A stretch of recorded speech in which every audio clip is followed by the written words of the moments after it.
Good evening, ladies and gentlemen, and welcome to Sir Hunt on X, coming to you live from Cincinnati, Ohio, in the United States of America. Here's hoping everyone had themselves a wonderful the 5th of August 2025, as the fall weather starts to come around sooner. It's supposed to warm up here in Cincinnati, but don't expect any heat waves as the worst has finally gone out of the way. Lots to get to tonight, including a historical moment in baseball that is still unforgettable, as I will touch on that on the end of the show. Lots, and I do mean lots to get to tonight. Last night, of course, devoted to the career of Sugar Ray Leonard. So tonight, I got a more full show tonight. About to turn this thing into a nightly show across the airwaves over here, not just on the internet, but also on the audio platforms. And of course, an internet site is going to be coming up here shortly. So I'm just going to get right down to it. The breaking news that just took place just not too long ago. It is the Chargers bringing back Keenan Allen for another stint. Don't know what he really has left in the tank, but this was a move that was expected given all the sudden retirement of Mike Williams and the depth of wide receiver that could help. At this point, the guy's a depth piece for what they have over there going on in LA with the Chargers, but gets a chance to close his career out in LA. That's what's going to happen. Pretty much, not really unexpected. I mean, it was talked about probably for a while because he's another weapon for Justin Herbert. Granted, not the same version they had way back when, but still expected to play limited snaps. But at the end of the day, they got him back, and that's what we have with LA. So he's back home in LA, more likely going to finish his career as a Charger, which is where he started. But pretty much one of those romance happy endings when you think about it for him in LA, and that's what we have with the Chargers. All right, now that takes care of that. I don't do a rare case where I do breaking news because I'm listening to a bunch of stuff, reading a bunch of stuff as I'm talking to you guys here on this platform. So let's get right down to some other news. Of course, the situation in Dallas. It was, of course, over the weekend that Micah Parsons announced his trade from Dallas, saying he doesn't want to be here, among many other things. Everyone knows the story with that, as well as the owner, Jerry Jones. And of course, it's revealed today that he has, since that trade request, he hasn't spoken to Jerry Jones. And Jerry Jones the other day just basically told Cowboys fans not to lose any sleep over it. Well, the problem is we're 3 decades after what took place in back in 1994 when you fired Jimmy Johnson, being Jerry Jones, after the back-to-back Super Bowls, basically just single-handedly almost destroying a Cowboys dynasty, which could have had them as a team of the 90s decade, because the 93-94 runs were basically historic in that regard. And because of Jerry Jones's arrogance, egotism, narcissism, and vanity, that's why he fired Jimmy Johnson.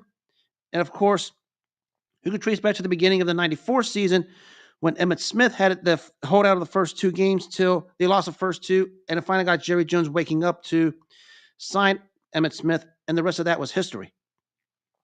But this is basically why the entire league and basically many of the fan bases of the other 31 teams in the National Football League mocked the Dallas Cowboys, because since their last Super Bowl in 1996, they haven't even sniffed an NFC Championship game appearance, let alone a Super Bowl appearance. And the common denominator is none other than Jerry Jones. And when you're a top guy in Micah Parsons, who's going to reset the NFL market when he's paid, and you know he's going to get paid ransomly and off the chains, and you do this to him and say the things you say to him, and basically treat him the way you treat him all along, it's symbolic of who Jerry Jones is and what he's become. And it's basically, he hasn't changed. He's never going to change. This is who he's been since he fired Jimmy Johnson. Everybody calls it a mutual separation when really it was a firing, just largely because of the ego of Jerry Jones and the narcissism of Jerry Jones. And since that's happened, it's been one thing after another. Jerry Jones doesn't know how to stay out of his own way, doesn't know how to manage things his own way. And because of it, that's why the Dallas Cowboys have become what they've become since their last Super Bowl in 1996. And that's almost 30 years. I mean, next season will be 30 years unless they make the Super Bowl this season, which it's, unlikely for the moment. But when you do this to your top guy on that roster, like what they're doing to what he's doing to, of all people, top guy like Micah Parsons, and it's been a common denominator throughout. It's basically why they're laughing at you, and that's what's going on in Dallas. And as far as Micah Parsons goes, he basically says, apparently he's not talked to Jerry Jones, which can you really blame him for some of the things that Jerry Jones has said in recent weeks about him and basically the team? I mean, what more can you say? I mean, kudos to Micah Parsons. Now, it doesn't mean he's going to be playing in another uniform this season. I'd probably say more than likely not, because somebody's going to have to throw a ransoms package through the roof that Dallas is going to have to force to accept without any kind of choice. But I don't see that happening. Maybe 2 or 3 teams can put something together. I don't know who that would be, because I'm not a fortune teller, so who can or who won't. But it's just symbolic of what's happened to the Dallas Cowboys since Jerry Jones fired Jimmy Johnson in 1994. And once again, here we are in 2025, 31 years after that monumental moment in Dallas. We're having almost a similar conversation simply because the owner doesn't know how to get out of his own way. And it still is the case. Good luck trying to resolve this. I still think he's going to wind up staying in Dallas because I think neither side has really any choice at this point, because no one's going to want to cough up the ransom package to get a guy like Parsons, because it's likely going to cost them multiple draft picks, especially multiple first-round draft picks, when you consider think of what the Cleveland-Houston trade was 3 years ago, when Cleveland forked out 3 first-round draft picks for Deshaun Watson. Someone's going to have to probably come up with a more stiffer package than that to get a guy like Micah Parsons. I don't know who's going to do it, because I don't see it happening. But that's what we have with this situation, and that's why it's likely Micah Parsons is going to stand pat. And if I were Micah Parsons, I wouldn't even talk to the guy until he basically comes to his own senses, which probably is not going to happen, because he hasn't come to his senses since he fired Jimmy Johnson in 1994. Look what's happened to the franchise since. Here we are in 2025, and we're talking about a guy who's been the same way since the 90s. I mean, the guy's never grown up. I mean, that's the problem with Jerry Jones. Just can't get out of his own way. Now to more breaking news. I don't use breaking news like a lot of people do, but this just came through out of my news airwaves again. It was announced that the thing I didn't want to have to say, but I have to bring it up. ESPN and the NFL announced a binding agreement which will have ESPN acquiring the NFL Network and certain media assets owned and controlled by the NFL, which includes the Red Zone and NFL Fantasy. Result is 10% stake of ESPN, and among many other things associated with the NFL. As I said a week ago, I did not like the idea of the ESPN acquiring the Red Zone, because we know ESPN takes the good stuff and just trashes it. The NFL Network was one of the most awesome things you could have, especially if you're a 24/7, 365 NFL fan like myself. I mean, if you do anything to watch, flop on the NFL Network and you had something. Now we have this, and it's just a shame and a sad day overall, because the NFL Network was one of the premier things that we had going on in the NFL. 24/7, 365 coverage with real legit news, real legit analysis, real legit insider information by real legit insiders, especially a guy like Ian Rappaport, who's probably the most credible of the bunch. Now, somebody I know went to ESPN. I can't think of his name at the minute. And of course, the NFL Network had Kyle Brandt, who is one of the real, credible guys out there in the NFL Network. It's just not a good thing if you're in the NFL and you're associated with the NFL, because this is not necessarily what's going to happen, because it's going to be cooked. We know that's what ESPN likes to do. They're trying to monopolize the particular brand, especially with the NFL and all the sports, We saw what they did with the NBA contract, and that was just absolutely terrible. And now here we are, we're doing this again, and it's just a disgrace. What's just happened with all of this? Because now what's going to happen as a result? The whole thing is going to be ruined. It's because anything ESPN has touched since the turn of the decade, it goes to toxic, and we're going to have this here. And the NFL Network was just a thing of beauty when it was running and running well. It's a shame we had to come down to this, but that's what ESPN wants to do. And basically, it's they're going to ruin everything and turn everything like they ruined Star Wars among many other the things they've had over the years. Turn the whole thing into propaganda, and that's what ESPN loves to do. Hopefully they don't.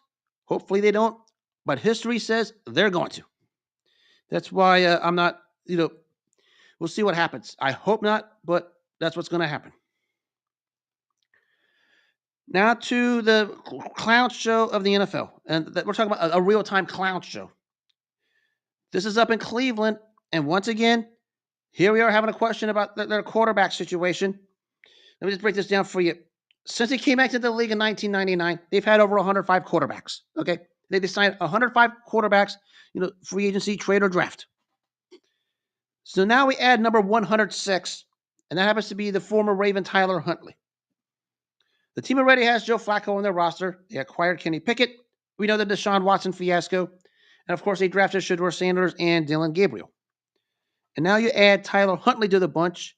And now basically what you have here is a case of a mess being a bigger mess than what it is. And the question I have is, does the Cleveland Browns have a direction right now? I mean, they were supposed to tank for Arch Manning this upcoming season. True or not, who knows? I mean, they blew the load to re-sign Myles Garrett to keep him happy, made him the highest paid non-quarterback in the NFL until that was surpassed by Jamar Chase. They don't even have a quarterback since Baker Mayfield, and we know what happened with Baker, that situation after they got Deshaun Watson. Baker Mayfield goes to Tampa, and it's just lighting it up all over the place. And now we have all of this. Why is it? Because the Browns have no direction. Absolutely no direction whatsoever, and nobody knows what's going on in Cleveland. I mean, absolutely no one. Simply because you drafted two quarterbacks. I mean, you basically got Shedeur Sanders as a publicity stunt. That's what it is, due to the legendary father of his. And you have all of this, and that's why the league laughs at you day in, day out, week in, week out, month in, month out, simply because that is what you are at the end of the day. Now, of course, they talk about having Shedeur Sanders playing in one of the preseason games coming up. I don't know how credible that is. Mary Kay Cabot's one of the most ridiculous human beings walking God's green earth up there in Cleveland, especially the way she degraded Bill Belichick, which makes her a coward. But what direction do you really have if you actually have a direction? I mean, Andrew Berry has just absolutely taken a good thing, which they had a good thing in 2020 when they got to a divisional loss to Kansas City, and just trashed it. I mean, they just trashed it. They dumped Baker Mayfield for a quarterback in Deshaun Watson, who checked out of the 2019 divisional round against Kansas City in that playoff game, despite Kansas City spotting them his Texans a 24-0 lead, and he's quit ever since. You signed Joe Flacco off the couch in 2023, and just to be lucky to get in the playoffs. You let him walk. You sign Jameis Winston, and the Cleveland fans want you to play him, and you refuse to. And now you let him walk. You bring back Joe Flacco. You acquire Kenny Pickett, and you sign the drafted two quarterbacks, Dylan Gabriel of Oregon and Shedeur Sanders out of Colorado. And now you sign Tyler Huntley. Maybe that's why Ravens fans and Steelers fans in that AFC North are just having the time of their lives with you right now. I mean, anything you do, you just give them reasons to laugh at you, and you deserve everything you get. Because I said last year when I started this, one of my first topics was the whole Deshaun Watson, Baker Mayfield situation. I said, I'll say this again. Everybody affiliated with the Cleveland Browns organization, its fan base, and its beat writers, especially Mary Kay Cabot, you cowards made your bed up there because of all of this. And as a result, you all can shut up and go lie in it, because this is a clown show you guys brought on yourselves. Don't ask for an exemption, because no one is going to give it. And this is what you wanted and you guys invested in. And look at what's happened to your investment right now. Because you guys don't even have a direction, which that's why everyone just sits back and laugh at you. You're truly being one of them. Now to the news out of Minnesota, the suspension of Jordan Addison, 3 games, driving drunk and doing whatever. Well, let's get two things out of the way real quick. If you're an NFL player and you're driving drunk, you're just a definition of flat stupid, okay? Now, not just stupid, flat stupid. There's stupid and there's flat stupid. I mean, it's stupid. I mean, you make things happen. You can work from it. But if you're flat stupid, that means you were born stupid, you're living stupid, and when you leave this earth, you're going to be remembered as stupid, and that's Jordan Addison. You making all that money and you're going out, I'm not saying that go out have fun and whatever, but you're driving intoxicated for all that money when you can just spend 2 seconds getting an Uber. That's why Jordan Addison is a definition of flat stupid, because it's a choice. It's a choice he made. He has no one to blame for himself. And as a result of it, that's why he's flat stupid. I mean, 3 games. I think Minnesota make out just fine. They still have that guy named Justin Jefferson who's going to be just fine over there. T.J. Hawkinson, who should be back after the Achilles injury he had about a couple years back. And that's what we have with this situation. And I think they'll hold for the short term without him. I mean, I don't have a chance to see the 3 games they're going to miss him with. I think one of them was one of them is Cincinnati. Can't remember the other 2 off the top of my head. I think one is Arizona. But I think they're going to be fine because they have other questions to worry about than someone who wants to be flat stupid and drive drunk on purpose, because that's what Jordan Addison did. But the 3 games, they're going to be fine. Of course, this triggers the moronic fan bases in Buffalo and Cincinnati who want to see Rashee Rice of Kansas City suspended. Let it take care of itself. Worry about yourselves. Don't worry about what the hell Rashee Rice does. Rashee Rice is a grown man. He can take care of himself. I mean, he's going to face the same consequence like Jordan Addison did. I mean, and we'll just let it be what it is. If you have a problem with it, deal with it, especially in Buffalo and Cincinnati, where both your fan bases in those 2 respective cities don't have a leg to stand on any issue because of what you guys had in the past. But Jordan Addison is a definition of flat stupid because he wanted to do what he did on that particular day. I mean, there's stupid and there's flat stupid, and Jordan Addison is the definition of flat stupid. Sorry, but if I did the same thing he did, people would be calling me flat stupid because, I mean, if you're gonna get intoxicated, pick up a key and drive a car after you consume alcohol in your body, you are the definition of flat stupid. Okay, I mean, it's flat stupid. You want to be stupid because of it. You don't blame it on the alcohol because you don't have a leg to stand on. But if you can't come to the senses to where you have a designated driver or pick up an Uber or a Lyft in 2025, you're the definition of flat stupid, and that is Jordan Addison or anyone that gets behind the wheel of a car intoxicated. I'm sorry. Actually, I'm not sorry because you are the definition of flat stupid at the end of the day. Flat stupid, Jordan Addison.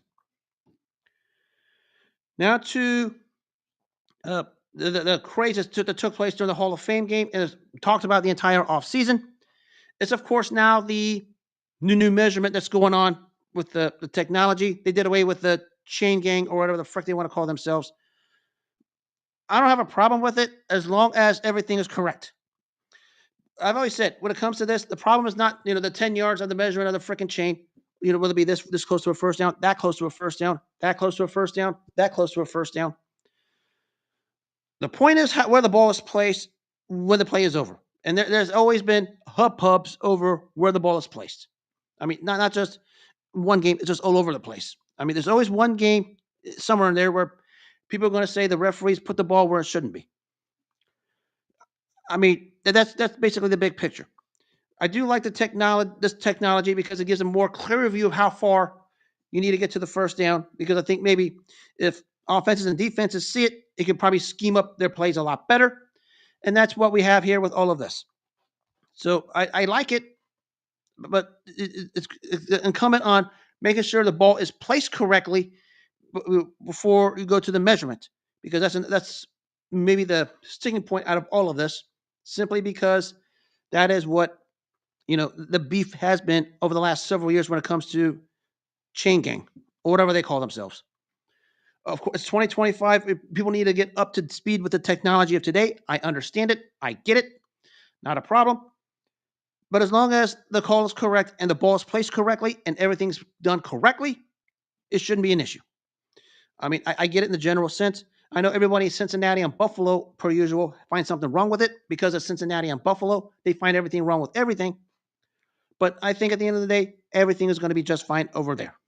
That thing, I think, will do good. It's going to take some getting used to simply because everybody's so used to the chain gang when it comes to the first down measurements. I believe you can always ask for measurements in situations like that, whether it be third and one, fourth and one, second and one, inches, feet, whatever.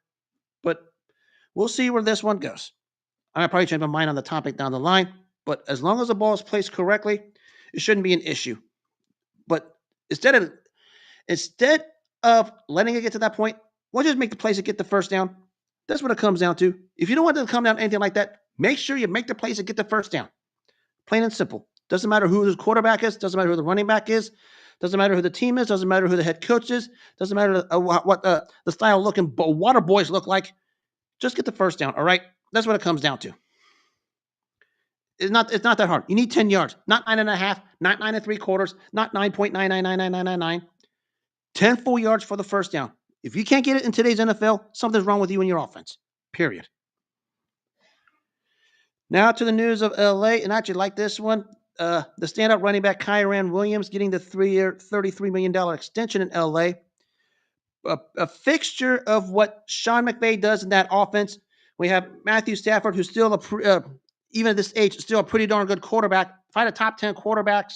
Matthew Stafford is still on it, still producing at a high level, like he showed last year, leading the Rams to the divisional round in Philadelphia.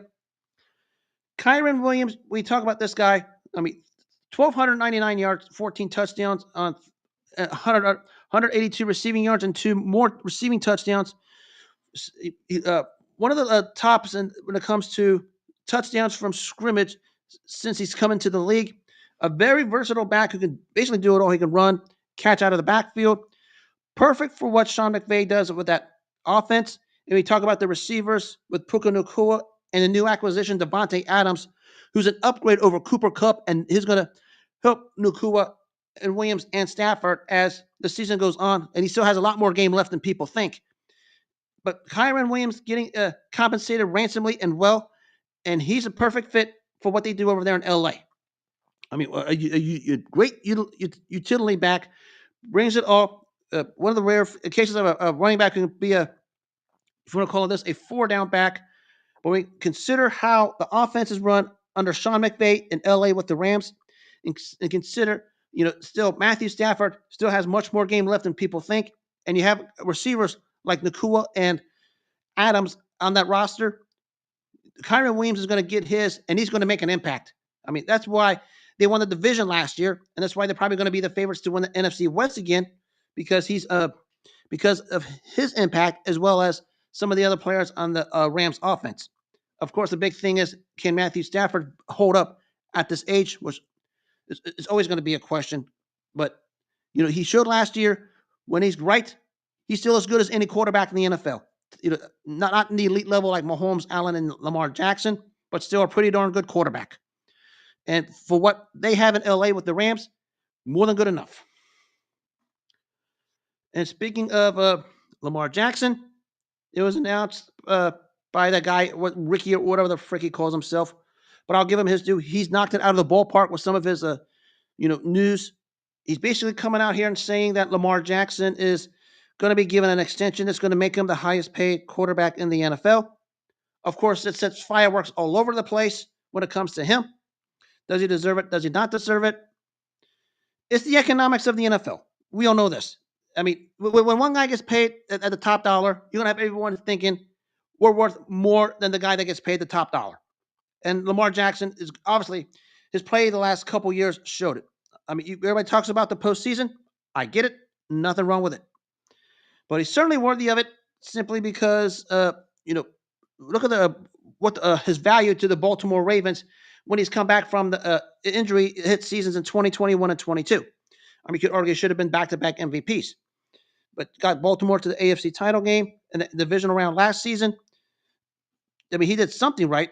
I mean, if you think he didn't do it, if you think he's not the reason for it, then you need to check for CTE because you're the definition of flat thumb. But Lamar Jackson, he's going to get it. He'll get that contract.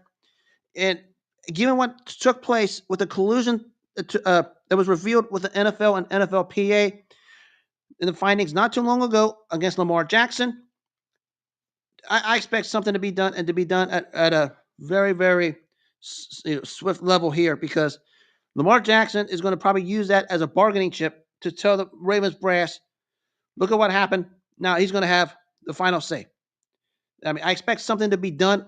I don't know when it will be done, but Baltimore would be crazy to just let him walk at this point because who are you going to replace him with? I mean, you put your chips into this guy, you might as well just ride with it.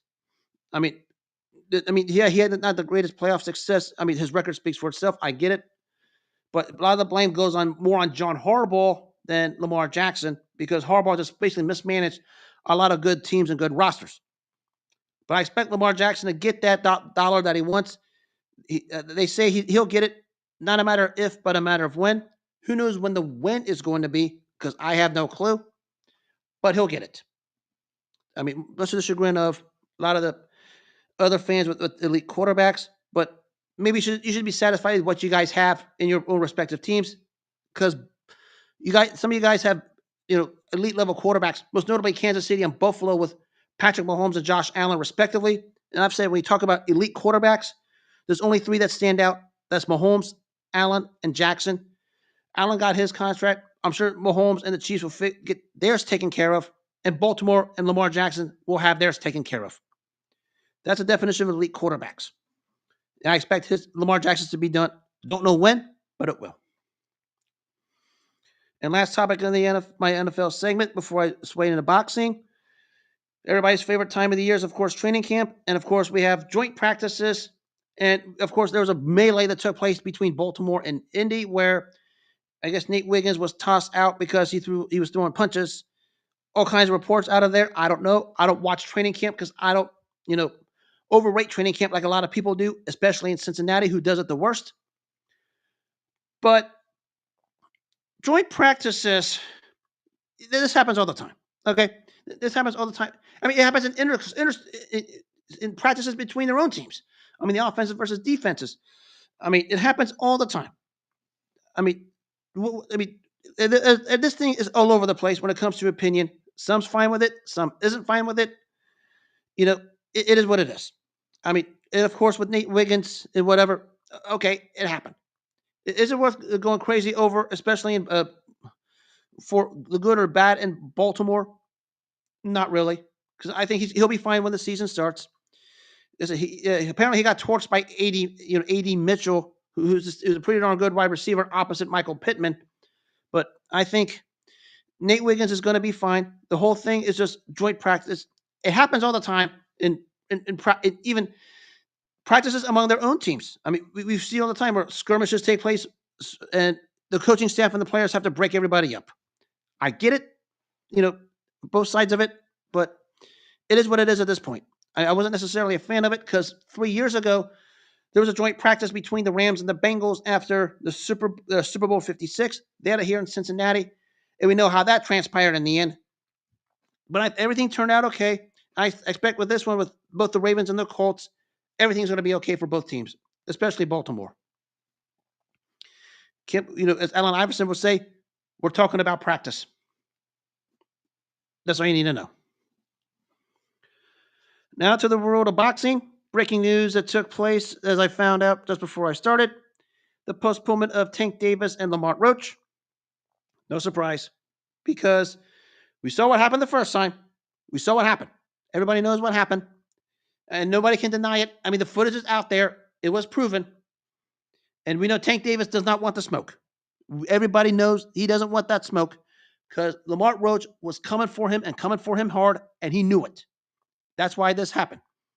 Yes, Tank Davis had the legal situation just taking place. I believe it's in either Baltimore or Atlanta. I don't remember where he put his hands on a woman unnecessarily. I let the legal process take care of itself. But after what happened between the two fighters, you had a feeling a rematch was not going to happen. I mean, there was no. I mean, they said they had like 3 separate dates take place. We had no press tour. We had no official announcement from the promotion. We had nothing that was proven, signed, stamped, sealed, and delivered. And we know Lamont Roach wanted that rematch more than anything else after what he did to him the first time. Forget the official result. That's what happened the first time. As I said last year, after the fight happened, I said this after the fight happened, everyone wanted the decision overturned to Lamont Roach instead of a draw, which everybody knows who really won the fight. I said all along, let that blemish stick, because probably the most unique thing that's going to happen to Lamont Roach is basically given the draw at a fight that everybody thought he won, because it's blemished Tank Davis forever. I mean, Tank Davis could theoretically have a rematch, and Tank Davis could steamroll him in 3 rounds, but it doesn't deter the fact that what happened in the first fight, that Lamont Roach handled Tank Davis, despite the official result. And we know how official results work in the sport of boxing, especially in all combat sports, because MMA has the same stuff. But it's no Lamont Roach Tank Davis rematch. Everybody knew it was going to happen. I mean, because Tank Davis doesn't want the smoke. That's what it comes down to. He saw what he did. Lamont Roach did to him the first time. The whole world saw it. It's because Steve Willis was a minion of a flat stupid and did what he did to bail out Tank Davis. But that's what we had at the end of the day. And basically, if Tank Davis, and then back up here, this official result will haunt Tank Davis for the rest of his career. It doesn't matter whatever he does. I mean, if he was to go and knock out Devin Haney, Shakur Stevenson, and Teo Lopez back to back, go ahead, have at it. But does that erase what happened when he fought Lamont Roach? No. Why? Because everybody saw it. The whole world saw it. The internet world saw it, especially now today where everything is out there. The whole world saw what happened, and that's why we're not going to get a rematch. That's why we'll probably never get a rematch. Of course, there's a legal situation with Tank Davis. That's another topic for another day. But Tank Davis and Lamont Roach, no rematch. And I don't think we really need one, because everybody knows what really happened the first time. It's going to be declared officially a draw, but everybody saw what really happened. And at the end of the day, that blemish will forever haunt Tank Davis. And Lamont Roach can just do whatever he wants, because right now, he's the man of the hour afterwards. He might lose a few subsequent fights afterward, but he did the world a favor when he fought Tank Davis when he did, despite the official result. The world was done a favor. Tank Davis was exposed. Sorry. Actually, not sorry, because he deserved to be exposed, especially the fans like the coward Ray Jackson, who backed this guy from the start, and now they can make fools of themselves when they don't have a leg to stand on anymore. Any Tank Davis fan who tried to defend him, they're just the biggest bunch of useless cowards in the boxing fraternity. Now to the historical aspect of boxing. One took place 39 years ago in a country called Monaco. This was Julio Cesar Chavez against Rocky Lockridge. The story of this one was Rocky Lockridge was a year removed from being victimized by Don King politics in Puerto Rico when he lost his super featherweight title to Rafael Gomez in a fight where he won by at least 8 points. And somehow the Puerto Rican intelligentsia made sure Rocky Lockridge left Puerto Rico without the championship by any means necessary. He gets a couple wins, fights Julio Cesar Chavez in the middle of his run as a super featherweight champion, and basically gives a good effort, but the difference in skill level showed as this fight wore on. A better than expected fight. Rocky Lockridge gave a solid effort, but at the end of the day, there's a reason why Chavez is among the all-time greats, especially in that weight class, as he showed he wasn't just a Mexican brawler, had advanced skill, and did basically control most of this fight as much as possible en route to a unanimous decision win. Lots of weird scoring I'll personally acknowledge, because a lot of even rounds were scored in this when it was just an eyebrow raiser, but the right guy won. Even Lou Duva, the manager of Rocky Lockridge had that look like he crapped his pants, thinking he thought Rocky Lockridge won. You watch this fight again. It's another case of great fighter beat good fighter. Rocky Lockridge was a very, very damn good fighter. I mean, two-time super featherweight champion. But Julio Cesar Chavez was a great fighter. There's always going to be a distinction when you have good versus great. And most times, great usually wins unless they lose track of focus. And Julio Cesar Chavez, for the first 13 years of his career, did not lose focus. And this was another case of it against a very sturdy, strong, durable super featherweight in Rocky Lockridge. Chavez showed that he was more than just a mix-it-up kind of fighter. He used the ring, used his skills, basically just did everything he wanted to Rocky Lockridge, got the unanimous decision win. Granted, the scores and some of the rounds were weird. I understand it from that angle where everyone complains about it. But the right guy was the winner on that night. In the middle of Julio's 10 successful title defenses at super featherweight, a part of his career nobody talks about, but he had a solid run at super featherweight. We beat guys like Refugio Rojas, Roger Mayweather, of course I mentioned Rocky Lockridge, and Juan Laporte, just to name a few, before he went up to lightweight and just begludgeoned Edwin Rosario in 87. And he got the rightful decision on this night. I mean, a lot of people, because they have like to nitpick how judges score fights, especially in the boxing fraternity. The right guy won.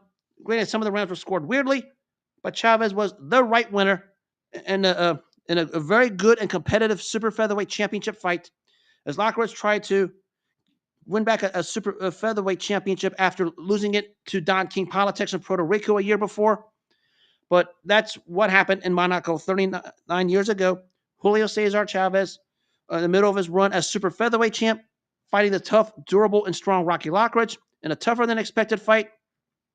But Julio was the right winner, got his hand raised, and showed he was more than just a boxer. He had sophisticated boxing talent, showed it on this night, and it was a beautiful display.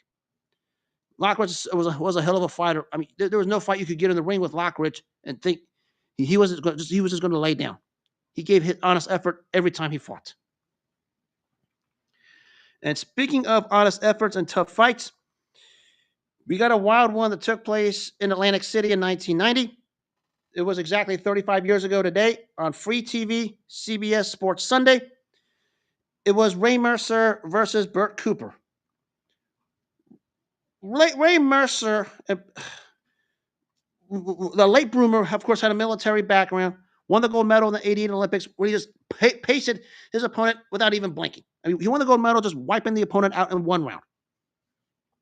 And he basically became a late starter, started his pro career a little bit late, got a few wins over some names, and he wins a North American championship along the way, faces the always tough and durable Bert Cooper, who, as we all know, every time Bert Cooper fights, he's in a fight that's always exciting. I mean, despite his record, even though the fights he lost, maybe aside of the Foreman fight, he basically gave honest efforts against anyone he fought. And when we talk about this fight, I mean, they say there's a fight, and then there's a fight. Ray Mercer versus Bert Cooper was a fight. And that's what we had here. Mercer wins the first 3 rounds, especially the knockdown in the first round. Looked like he was going to basically just walk away with an easy decision. But as the fight was wearing on, the toughness and the grit of the Philadelphian Bert Cooper showed against the tough, durable, and the hard chin of the New Jersey standout Ray Mercer. And now we had a slugfest. And now Ray Mercer is starting to get beat up as the fight is going on. A deep cut in the lower lip and a jaw that's broken to where his right cheekbone was swollen to the size of a softball. And they were throwing hammers as from the 4th round on, and they were mixing it up big time. Ray Mercer would get the rightful unanimous decision. I thought the scores were a little too wide, but the right winner won. But Ray Mercer and Bert Cooper were 2 guys. When they got into that ring, you better be on your A game because those 2 guys always brought it. But when they shared the ring 35 years ago in Atlantic City, they brought it against each other. And boy, they were treated to a free TV delight that in Atlantic City. Ray Mercer, tough as nails. Bert Cooper, tough as nails. And when you get 2 guys as tough as nails as that, you're going to get a clash, and that's what you had with Mercer Cooper. Just a terrific standout heavyweight fight between two very good, solid heavyweights at that time. Of course, parlayed Mercer to a fight with Francesco Damiani, where he won a Fringe Heavyweight Championship. Later on, obliterated Tommy Morrison. And, of course, after that, lost to Larry Holmes. And a very inconsistent career after that. Bert Cooper, we know the story with him. About a year and a half later, after this, was a last-minute replacement to fight Evander Holyfield for the heavyweight title. And darn near pulled off an upset. Remember the third round where the right hand, and Holyfield was doing the hang ten along the ropes. And Bert Cooper darn near pulled it off, just punched himself out, and the recuperative powers of Evander Holyfield took over and won that fight on a 7th-round knockout in Atlanta. And, of course, a year later, 92, Cooper has another shot at a title against Michael Moore. And basically, same thing there. Nearly pulled an upset. Just steamrolled Moore in the first round till he made a mistake and got caught. Floored Moore in the third round. Looked like he was going to pull the upset on that one. Then he gassed himself out again, and Moore just pounded Cooper down and out for the count in round 5. That was basically the epitome of their careers. But when Ray Mercer and Bert Cooper got in that same ring 35 years ago today in Atlantic City on free TV CBS Sports Sunday, you were treated to a real darn good heavyweight scrap between two tough heavyweights with strong chins and who always bring their A games every time they fought when they were at their best. And we're talking Ray Mercer and Bert Cooper. Mercer got the decision win. We'll never forget Bert Cooper after Bert Cooper just basically bashed his face in the process, breaking his jaw and splitting that bottom lip, basically where Mercer was having blood throughout that lip for the remainder of the 12-round fight. What a terrific fight those two put up. And kudos to Ray Mercer, and may God rest the soul of Smoking Bert Cooper. And I conclude with a little bit of a fun one. This took place 33 years ago in Arlington, Texas. Actually, check that. 32 years ago in Arlington, Texas. We know baseballs, we've had known for brawls at times. I mean, for whatever reason. Bench is clear. I mean, they throw punches, they throw kicks, they throw mustard condiments, they throw ketchup condiments, or they just exchange phone numbers. Nothing topped what took place 32 years ago in Arlington, Texas, when the Texas Rangers played the Chicago White Sox, and it was Nolan Ryan versus Robin Ventura. Everybody knows the story with this one. The ball that hits Ventura in the back. Ventura casually walks away as if he's going to walk to first base. But out of nowhere, he tries to charge Nolan Ryan, and out of nowhere, winds up underneath in a headlock of Nolan Ryan. And Nolan Ryan hits him with 6 uppercuts while he's in a headlock. And then the bench is clear, and we have a Donnybrook at Arlington. I said baseball brawls are unique in their own way for many, many reasons. Sometimes we can point to why it happened, why it shouldn't happen, whatever. But the tip of the iceberg when it comes to actually, back up. The prototype of baseball brawls took place in Arlington between Nolan Ryan and Robin Ventura. I mean, what reasons for it? People are going to make their own assumptions. Crazy part about this was basically when everyone came through and broke everybody up, those two still wanted to go at it. And basically both guys had to be separated a second time. And while this brawl was taking place, you had the fans of Texas chanting Nolan, Nolan, Nolan for the standout all-time great pitcher, Nolan Ryan, who basically just took the kid in a headlock, hit him with 6 uppercuts, and basically just schooled the kid on how to fight inside the way they did on that particular brawl.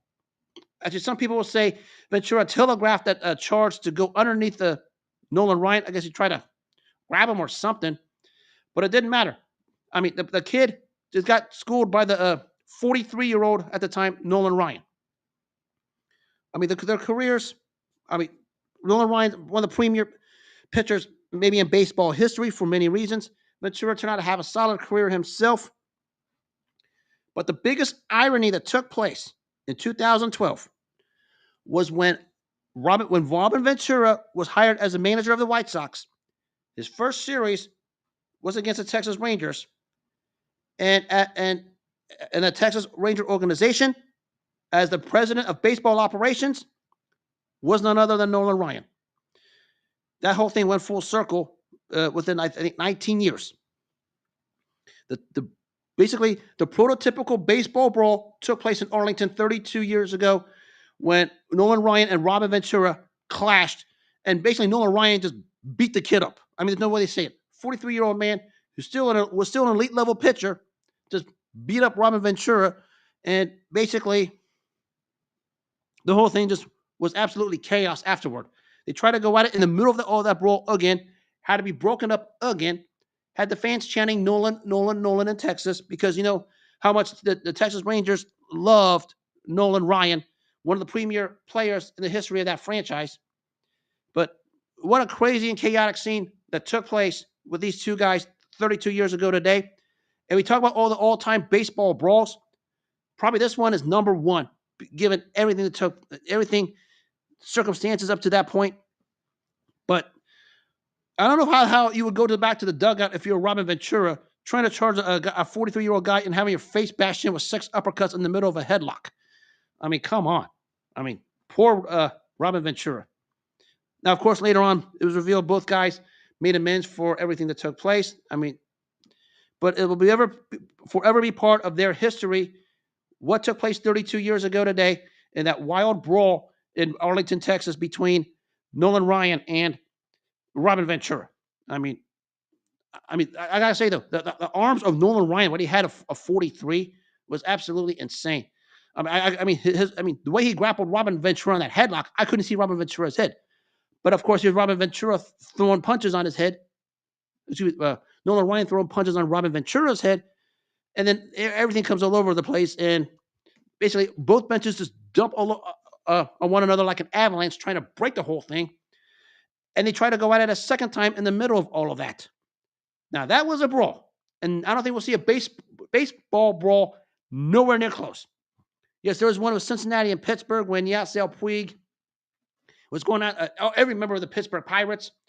And, of course, I was one in 2010 with the Cardinals and Reds when I walked in the last minute where, out of nowhere, Brandon Phillips and Yadier Molina were going at it. And then everybody emptied the benches. And even Tony La Russa of St. Louis and Dusty Baker of Cincinnati was going at it. But nothing's going to beat Nolan Ryan versus Robin Ventura. Every time they tell me about baseball brawls, that's the number one thing I'm always going to think about. And basically everybody in the baseball community will when they talk about baseball brawls. I mean, there was nothing that will ever top Nolan Ryan versus Robin Ventura. And certainly it's iconic to this day. What a wild scene. I mean, it didn't look like he was really charging hard being Ventura. It seemed like he was going at him for something. But he falls into Nolan Ryan's arm, and Nolan Ryan's just beating his head in. And then we have an avalanche. Crazy. I mean, I haven't seen a baseball brawl like that. I mean, maybe a couple have come close, but nothing quite like what took place with this. And we're never going to have a baseball brawl nowhere near close. Certainly the most iconic brawl in baseball history. I'm not going to say greatest brawl because I don't know how you're going to call it the greatest brawl because some people are. I mean, you're going to call a brawl like that great? I mean, really? But that's what we had 32 years ago when Nolan Ryan and Robin Ventura met head on at the pitcher's mound at Arlington, Texas, and Nolan Ryan just beat him up. And in the middle of all of that, they both wanted each other for some more action. Wild. Nothing will top that ever. Nothing.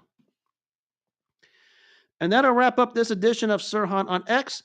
I hope everyone had themselves a wonderful rest of the 5th of August, 2025. If you missed any part of this show, you can catch the audio versions that will be uploaded on the Apple Podcasts, iHeartRadio, and Spotify apps. And as always, make taking care of yourself first your number one priority in life. Always take care of yourself first before you take care of anything else. Take care of yourself first. All the good things will come your way. And if you don't, nothing else matters. Have a good rest of the night. Take care of yourselves.